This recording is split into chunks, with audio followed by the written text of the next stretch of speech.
రాజా నాన్న రాజా జైలుకెళ్తున్నా ముడ్డు కూడా కడుగుతాను నాన్న. రాజా చెడ్డి తీ రాజా.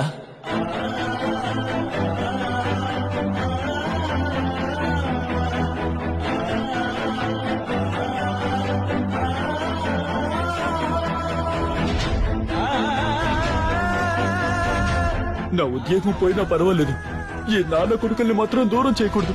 సరే సార్. పదండి పదండి. సరే సార్.